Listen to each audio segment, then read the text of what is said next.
কথায় আছে আমেরিকা যার বন্ধু তার শত্রুর দরকার হয় না। এই কথার সবচেয়ে বড় বাস্তব উদাহরণ হল মধ্যপ্রাচ্যের শক্তিশালী দেশ ইরান। আজ যে দুই দেশ একে অপরের বিরুদ্ধে যুদ্ধের হুমকি দেয়, একসময় সেই আমেরিকা আর ইরান ছিল ঘনিষ্ঠ মিত্র। কিন্তু ইতিহাসের মোড় ঘুরতেই বন্ধুত্ব রূপ নেয় তীব্র শত্রুতায়। কিভাবে ঘটল এই নাটকীয় পরিবর্তন? চলুন ফিরে যাই ইতিহাসের পাতায়। ১৯৫০ ও ৬০-এর দশকে ইরান ছিল আমেরিকার অন্যতম বিশ্বস্ত মিত্র। তখন দেশ শাসন করতেন শাহ মোহাম্মদ রেজা শাহ পাহলভি। শাহ ছিলেন পশ্চিমাপন্থী নেতা।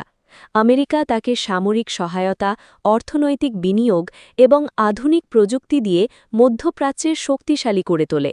শীত যুদ্ধের সময় সোভিয়েত প্রভাব ঠেকাতে ইরান ছিল আমেরিকার গুরুত্বপূর্ণ ঘাঁটি।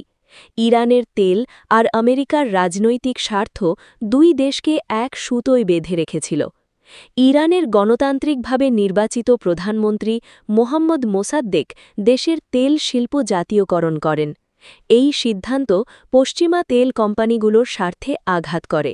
এরপর সেন্ট্রাল ইন্টেলিজেন্স এজেন্সি ও ব্রিটিশ গোয়েন্দা সংস্থার সহায়তায় এক গোপন অভ্যুত্থান ঘটে। মোসাদ্দেক ক্ষমতাচ্যুত হন, আর শাহ পুনরায় ক্ষমতায় বসেন। অনেক ইরানির কাছে এখান থেকেই শুরু হয় আমেরিকার বিরুদ্ধে ক্ষোভ। ১৯৭৯ সাল ইরানের রাস্তায় শুরু হয় গণ আন্দোলন। শাহ সরকারের বিরুদ্ধে জনরোষ বিস্ফোরিত হয়। এই বিপ্লবের নেতৃত্ব দেন রুহুল্লাহ খোমেনি। ইসলামী বিপ্লব সফল হয়, শাহ দেশ ছাড়েন। ইরান হয়ে যায় ইসলামিক রিপাবলিক।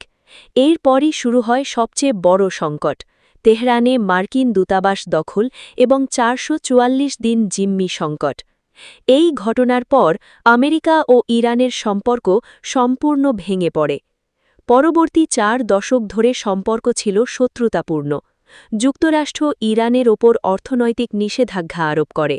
ইরানের পারমাণবিক কর্মসূচিকে কেন্দ্র করে উত্তেজনা আরও বাড়তে থাকে। বিশ্ব রাজনীতিতে দুই দেশ হয়ে ওঠে একে অপরের প্রধান প্রতিদ্বন্দ্বী। মধ্যপ্রাচ্যের যুদ্ধ, প্রক্সি সংঘাত এবং রাজনৈতিক দ্বন্দ্ব ক্রমেই তীব্র হতে থাকে। মার্কিন প্রেসিডেন্ট ডোনাল্ড ট্রাম্প ক্ষমতায় এসে ইরানের সঙ্গে পারমাণবিক চুক্তি বাতিল করেন। এরপর শুরু হয় সর্বোচ্চ চাপ নীতি। অর্থনৈতিক অবরোধ, সামরিক উত্তেজনা এবং পারমাণবিক স্থাপনাকে ঘিরে সংঘর্ষের আশঙ্কা বাড়তে থাকে।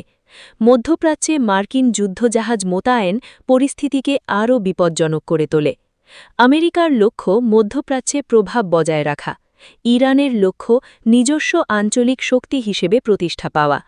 দুই দেশের আদর্শ, রাজনীতি ও নিরাপত্তা স্বার্থ একেবারেই বিপরীত, ফলে সম্পর্ক আজও উত্তেজনার আগুনে জ্বলছে।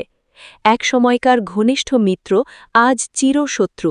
ইতিহাস আমাদের শেখায়, আন্তর্জাতিক রাজনীতিতে স্থায়ী বন্ধু বা শত্রু বলে কিছু নেই, আছে শুধু স্বার্থ।